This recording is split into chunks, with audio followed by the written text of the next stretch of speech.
వందనాలండి. ఈరోజు ఆగస్టు 2. నిజమైన నాయకుడు అంటే ఎట్లా ఉండాలని పౌలు ఏం చెప్తున్నాడో దాన్ని బట్టి నేర్చుకున్నాం.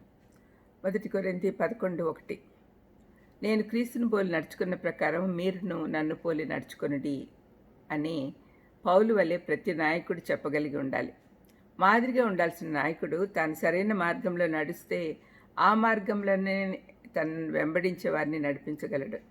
క్రైస్తవ నాయకుడు క్రీస్తు సారూప్యంలోనికి మారి ఇతరులకు ప్రోత్సాహకరంగా ఉండి ప్రభావితులయ్యేట్లు చూడాలి. ప్రతి పరిధిలో ఇది అవసరం. నాయకత్వం బలమైనది కాకుంటే వ్యాపారాలు, ఆర్థిక వ్యవస్థ, కుటుంబాలు నాశనమవుతాయి. గమ్యం తప్పుట చేత దేశాలు కూడా నాశనమవుతాయి. రోమపత్రిక ఆరంభంలో పౌలు యొక్క వ్యక్తిగత స్వభావం కనపడుతుంది.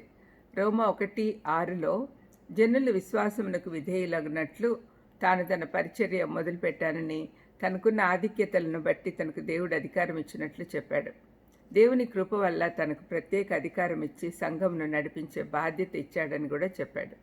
నూతన నిబంధనలో 8 సార్లు పౌలు తాను మంచి నాయకుడిని కాబట్టి తనను పోలి నడుచుకోమని చెప్పాడు.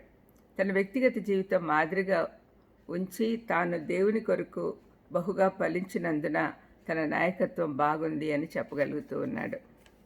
ఈ నాయకత్వ మాదిరి పౌలు యేసు యొద్ద నేర్చుకున్నాడు. యేసయ్య నాయకత్వం ఏ విధంగా ఉండేదంటే, దేవుడు ఆయనకు పరలోక భూలోకములపై అధికారం ఇచ్చినందున చాలా గొప్పగా ఆయన అధికారం ఉంది. 2వ రాకడలో దేశాలను క్రమశిక్షణలో పెడతాడు. పౌలు తాను రాసిన రోమాపత్రికల్లో తను తాను సేవకునిగా వివరించుకున్నాడు. ఇది కూడా అతను ప్రభు యొద్దనే నేర్చుకున్నాడు. ప్రభు తన శిష్యుల పాదాలు కడుగుట చేత సేవకు నాయకత్వం నేర్పించాడు. మనము మంచి క్రైస్తవ నాయకులుగా ఉండాలి అంటే యేసయ్యలాగా తగ్గింపు స్వభావం కలిగి ఉండాలి. నాయకత్వం అంటే ఇతరులను ప్రభావితం చేయుట. ఇది ఒక పేరు ప్రతిష్టలు గల వ్యక్తి మాత్రమే చేయగలడు అనుకోకూడదు. కానీ తమంతట తాము ఎన్నటికీ చేయలేని మనుషులతో ఆ పని చేయించే శక్తి గల వ్యక్తి మంచి నాయకుడు అవ్వచ్చు. ఇతరులతో పనులు చేయించడం ఒక విధమైన నాయకత్వం అయితే, యేసుప్రభు నాయకత్వంలో ఎవరు చూడని కోణం చూపించాడు. మందను ప్రేమతో జాగ్రత్తగా నడిపిస్తూ వారికి సేవ చేస్తూ వారి పాదాలను కడిగి వారిని సంపూర్ణులుగా చేయుటకై వారి పాపాలను తీసివేయుటకై తన ప్రాణాన్ని ఇచ్చాడు. ఇది నిజమైన నాయకత్వం అంటే.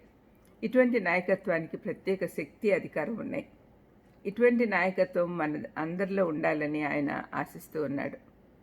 ఈనాడు మనలో నాయకత్వపు లక్షణాలు ప్రభువు లక్షణాల దరిదాపుల్లోకైనా వచ్చాయా లేదా అని మనల్ని మనం ప్రశ్నించుకోవాలి.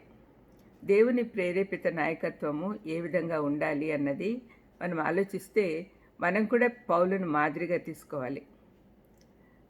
ఆ విధంగా ఉండాలని ఆలోచించుకోవాలి. పౌలు తన గొప్ప స్వభావంతో, తగ్గింపు స్వభావంతో ఇతరులకు సేవ చేశాడు. మనం కూడా ఆ విధంగా ఉంటే దేవుడు సంతోషిస్తాడు. ప్రార్థన చేసుకుందాం.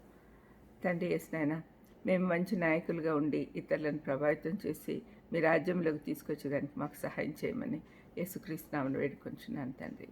ఆమెన్. God bless you.